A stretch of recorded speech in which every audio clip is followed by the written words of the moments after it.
नमस्कार दोस्तों। भारतीय न्याय संहिता 2023 क्या ये कानून वर्तमान में लागू हो चुका है? तो इसका जवाब है अभी नहीं। वर्तमान में यह कानून अभी लागू नहीं हुआ है। अब इसका एक महत्वपूर्ण सवाल कि क्या भारतीय न्याय संहिता 2023 की धारा 106 की उपधारा केवल ट्रक और बस चालकों पर लागू है या अन्य सभी पर, चाहे कोई बाइक चलाए, चाहे कोई ट्रैक्टर चलाए, चाहे कोई कार चलाए, चाहे कोई टैक्सी टेम्पो चलाए, सबके ऊपर लागू है? तो इसका जवाब आपको मिलेगा इस वीडियो में। और जो भी अन्य भ्रांतियां हैं, जो लोग थोड़ा सा इस कानून को समझ नहीं पा रहे हैं, वो भी मैं आज के इस वीडियो में सब कुछ क्लियर कर दूंगा। इसलिए बिना स्किप किए हुए वीडियो को ध्यान से देखिएगा। फ्रेंड्स, भारतीय न्याय संहिता 2023 जो कि भारतीय दंड संहिता 1860 को रिप्लेस करके आएगी, और वर्तमान में यह कानून 25 दिसंबर 2023 को भारत के राजपत्र में प्रकाशित हो चुका है। यह कानून बन चुका है, लेकिन अभी तक यह कानून लागू नहीं हुआ है।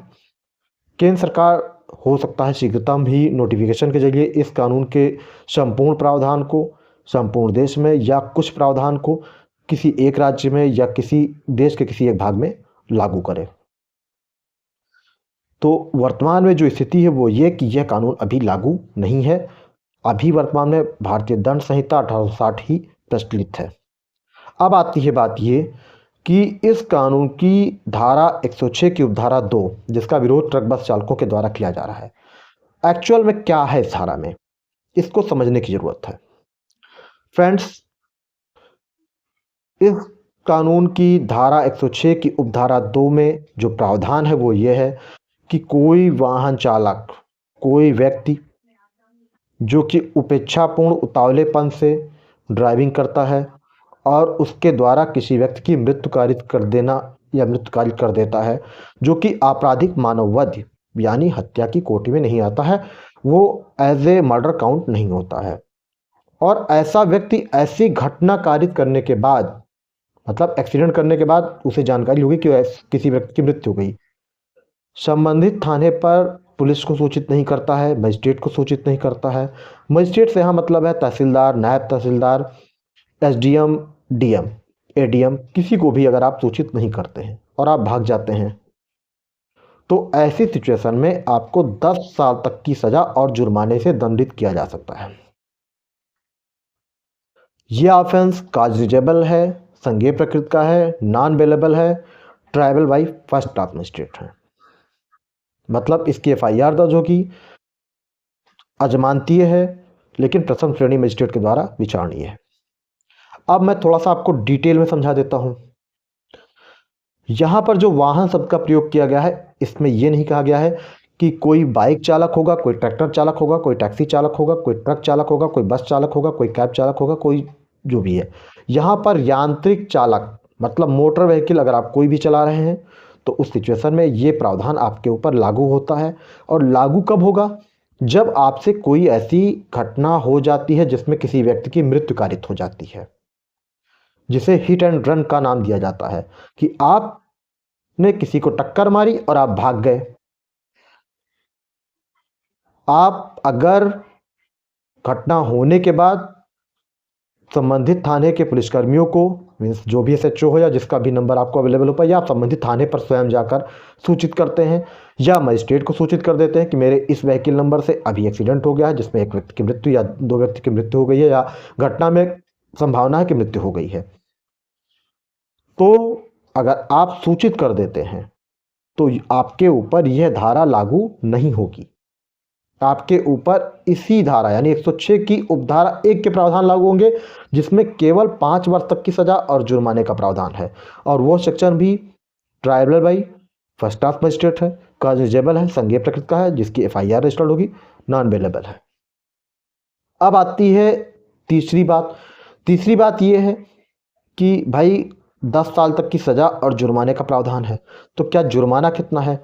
तो अगर आप बिना पुलिसकर्मियों को सूचित किए हुए, बिना मजिस्ट्रेट को सूचित किए हुए आप भाग जाते हैं और बाद में पता चलता है कि आपका नंबर वगैरह ट्रेस हो जाता है, उस आधार पे आप पकड़े जाते हैं कि हाँ आपकी गाड़ी से एक्सीडेंट हुआ है, तब आपके ऊपर ये प्रावधान लागू होगा और आपको अगर जुर्म साबित होता है तो 10 साल की सज़ा और जुर्माना। जुर्माने की राशि कितनी होगी वो तय नहीं किया गया है इसमें, वो कहीं भी नहीं बताया गया कि आपके ऊपर कितना जुर्माना लायबिल होगा। आपकी फ़ाइन कोर्ट तय करेगी। फ़ाइन के विषय में इस एक्ट में कुछ भी नहीं बताया गया है। तो 3 चीज़ें क्लियर कर लीजिए कि ये प्रावधान बाइक चालक से लेकर ट्रक बस चालक सब पर लागू है। दूसरा ये है कि अगर आप कोई ऐसी घटना हो जाती है, आप थाने पर सूचित कर देते हैं, तो ये प्रावधान, ये सेक्शन आपके ऊपर नहीं लागू होगा। आपके ऊपर इसी धारा की यानी 106 की उपधारा 1 का प्रावधान लागू होगा, जिसमें 5 वर्ष तक की कारावास और जुर्माने का प्रावधान है। जुर्माना उसमें भी नहीं बताया गया कि कितना होगा। अब ऐसा किया क्यों गया ये भी समझ लीजिए। एक्चुअली क्या था कि हिट एंड रन के केसेस लगातार बढ़ते जा रहे थे। लोग अज्ञात वाहनों से टक्कर होती थी, इसके बाद उनकी मृत्यु हो जाती थी और संबंधित जो पीड़ित व्यक्ति होते थे, मतलब मृतक के परिवारजन होते थे, उनको प्रतिकर नहीं मिल पाता था। ऑलरेडी भारत सरकार ने इस पर एक एक्ट बनाया हुआ है जिसमें लोगों को अज्ञात वाहनों से टक्कर पर प्रतिकर की राशि दी जाती है, लेकिन वह पर्याप्त मुआवजा नहीं होता था। तो उस गतिविधि पर अंकुश लगाने के लिए ऐसा किया गया है कि अगर आप थोड़ा सा जिम्मेदारी महसूस करेंगे तो आप सूचित करेंगे और उस सिचुएशन में ऐसे व्यक्ति को पर्याप्त मुआवजा मिल पाएगा। तो ये थोड़ी सी भ्रांतियां थी जो मैंने क्लियर कर दी। अब आती है बात ये कि भाई जमानत जेल जाना पड़ेगा या क्या, तो ये भी क्लियर कर देता हूँ कि जिस सेक्शन का विचारण जिस कोर्ट के द्वारा किया जाता है वह उसे जमानत दे सकती है। मतलब इस सेक्शन में विचारण प्रथम श्रेणी मजिस्ट्रेट के द्वारा किया जाएगा तो वह जमानत दे सकता है, आपको जमानत सेम डे मिल सकती है।